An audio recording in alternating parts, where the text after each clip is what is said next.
નમસ્કાર, આપ જોઈ રહ્યા છો ગુજરાતી મનપસંદ ન્યૂઝ ચેનલ Z24 કલાક સુપરફાસ્ટ એટ 11 સાથે હું છું નિધિ।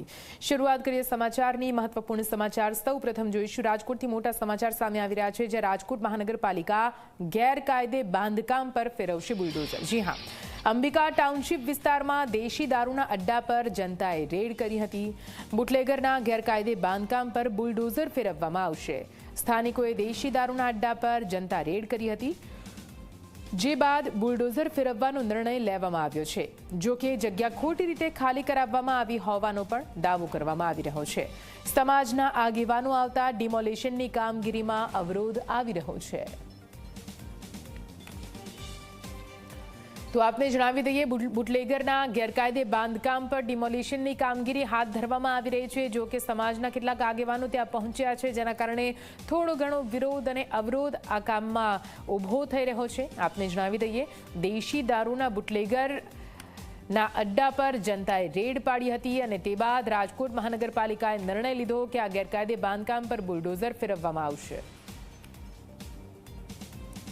રાજકોટના બિલ્ડરો પ્લસ ભૂમાફિયા કોર્પોરેશનના અધિકારીઓ સાથે સાંઠગાંઠ કરી એ જગ્યા કોઈ પ્રકાર લઈ લીધી છે। આ જ અધિકારીઓ કોર્પોરેશનના અધિકારીઓને બેફામ પૈસા આપ્યા છે કે આ 10-12 મકાનો જે છે કાચા મકાનો છે, એટલે એની જમીનની કિંમત વધારવા માટે આ લોકો કોર્પોરેશનમાં પૈસા આપી અને એનું ડિમોલેશન કરવા માટે કોર્પોરેશનને મજબૂર કર્યું છે। જાહેર નોટિસ આપેલી છે, 30 પૈસા દઈને જમીન લીધી છે, દસ્તાવેજ કરેલા છે, આનાથી વિશે શું હોય? અને મોટો રોડ નથી નીકળ્યો, પણ એક પ્રકારે બિલ્ડરોએ પૈસા બેફામ આપી દીધા। આ ડિમોલેશનમાં પણ અહીં કોઈ મોટો રોડ નથી નીકળતો, એક ને એક માત્ર ને માત્ર બિલ્ડરોને ખટાવવા માટે આ પેરવી થઈ રહી છે। આગળ ફ્લેટ ખડકાઈ ગયા છે, રોડ ઉપર ફ્લેટ ખડે, એ ફ્લેટ અમને અધિકારીને પૂછ્યું તો અધિકારી મને એવું કીધું કે એ ફ્લેટ પછી પાડશું, પહેલા તમારા મકાન પાડવાના છે। તો પહેલા ફ્લેટ પાડવાના હોય કે પહેલા આ મકાન પાડવાના હોય, એ હું અધિકારીને કહેવા માંગુ। અને આજ વિશે વધુ વાત કરવા માટે સંવાદદાતા ગૌરવ રાજકોટથી લાઈવ જોડાઈ ગયા છે, જ્યાં ડિમોલિશનની કામગીરી ચાલી રહી છે। સીધા ગૌરવ પાસે જઈશું। ગૌરવ, દેશી દારૂનો બુટલેગર હતો, તેના અડ્ડા પર રેડ પાડવામાં આવી અને તે બાદ પાલિકાએ નિર્ણય લીધો કે આ ગેરકાયદે બાંધકામ છે તેના પર બુલડોઝર ફેરવવામાં આવશે। હાલ ત્યાં આગળથી કયા પ્રકારના દ્રશ્યો સામે આવી રહ્યા છે, કેમ કે કેટલાક આગેવાનો ત્યાં પહોંચ્યા હોવાથી થોડો વિરોધ પણ સામે આવ્યો છે એવી વાત છે, શું કઈ વિગતો ગૌરવ?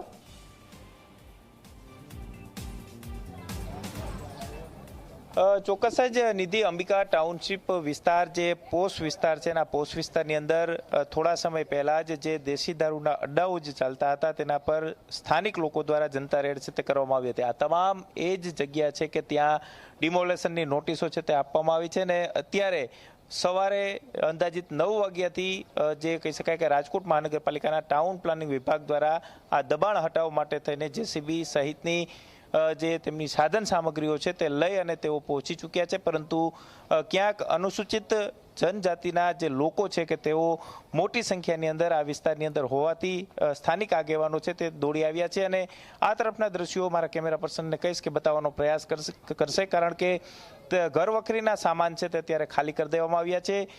તમામ જે કોર્પોરેશનના અધિકારીઓ છે તે પહોંચી ચૂક્યા છે, વિજિલન્સ અધિકારીઓ છે તે પહોંચી ચૂક્યા છે અને ખાસ કરીને દાદાનું બુલડોઝર છે તે પણ અહીં પહોંચી ચૂક્યું છે, પરંતુ કામગીરીની અંદર અત્યારે અવરોધ છે તે જોવા મળી રહ્યો છે। અંદાજિત 1 થી 1.5 કલાકથી તમામ અધિકારીઓ છે તે આવી ગયા છે, પરંતુ કેટલાક લોકો છે જે સ્થાનિક લોકો છે જેમના મકાન છે તેમને પોતાના રહેઠાણના દસ્તાવેજો રજૂ કર્યા છે અને તેને કારણે જ આ કામગીરી છે તે અત્યારે અટવાઈ હોય તે પ્રકારની પરિસ્થિતિ છે તે જોવા મળી રહી છે।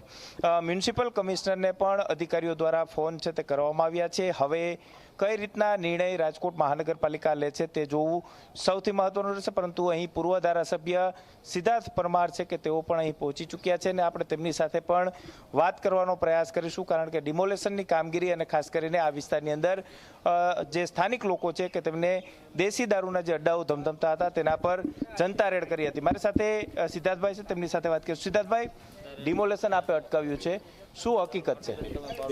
હકીકતમાં એવું છે કે આ લોકો કાલ રાત્રે મારી પાસે આવ્યા હતા અમારા આગેવાનોને લઈને કે ભાઈ અમારું આ જે જગ્યા છે, જે જગ્યા ઉપર અમે લોકો રહીએ છીએ એ જગ્યા લોકો તોડી રહ્યા છે, એટલે મેં એમની પાસે ડોક્યુમેન્ટ્સ માંગ્યા કે ભાઈ પુરાવા આપો મને। એટલે એ લોકોએ કોઈ કે દસ્તાવેજ બતાવ્યો, કોઈ સાતાકડથી વેચાણ લીધું હોય, એ ટાઈપનું બધું બતાવ્યું એ લોકોએ મને।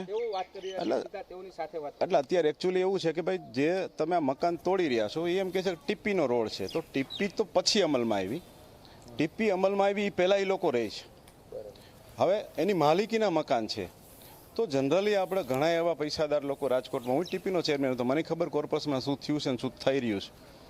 તો તમે જ્યારે પૈસાદાર લોકોના મકાન તોડો છો એની માલિકીના, ત્યારે તમે સામે એને જમીન આપો છો. એક વસ્તુ આપને ધ્યાનમાં દો તો કે અહીં દેશી દારૂના જે અડ્ડાઓ ચાલતા હતા એના ઉપર જનતા રેડ કરવામાં આવી હતી ને પછી આ ડિમોલેશનની નોટિસો આપી. ઓકે, બધા દારૂ વેચતા હતા, અહીં રહી છે બધા દારૂ વેચતા હતા. નંબર 1, બધા દારૂ નહોતા વેચતા. દારૂ વેચતા હોય, હું અત્યારે કહું છું, જવાબદારી પોલીસ કમિશનર્સની છે. પોલીસ કમિશનર અમે કહીએ છીએ કે અહીંયા નહીં, આખા રાજકોટમાં બેફામ દારૂ વેચાય છે અને પોલીસ અમુક જગ્યાએ તો અમુક પોલીસવાળાઓની મીઠી નજર નીચે દારૂ વેચાય છે. દારૂએ આ રાજકોટને ખતમ કરી નાખ્યું, ગુજરાતને ખતમ કરી નાખ્યું. અમે કહીએ છીએ કે અમારી આખી ટીમ તમારી સાથે આવે, ચલો દારૂની રેડ પાડો, જ્યાં જ્યાં દારૂ વેચે છે રેડ પાડો, અમે તમારી સાથે છીએ. પણ દારૂ વેચે છે એ ઓઠા નીચે કોઈ બિલ્ડરને જમીન આપવા માટે તમે ગરીબોના મકાન તોડી નાખો. એટલે આ વર્ષોથી આ લોકો અહીંયા વસવાટ કરતા હતા તો માલિકી એની કહેવાય કઈ રીતના? એની માલિકી કહેવાય એટલા માટે કે જે તે સમયે જે તે વ્યક્તિએ આ લોકોને વેચ્યા છે અને એ લોકો પાસે પુરાવા છે. બિલકુલથી ગૌરવ, પૂરી માહિતી માટે આભાર. તો હાલ તો જગ્યા ખોટી રીતે ખાલી કરાવવામાં આવી રહી હોવાનો ત્યાંના લોકોનો દાવો છે, પણ જોવાનું રહેશે કે આ ડિમોલેશનની કામગીરી આખરે કઈ રીતે હાથ ધરવામાં આવે છે.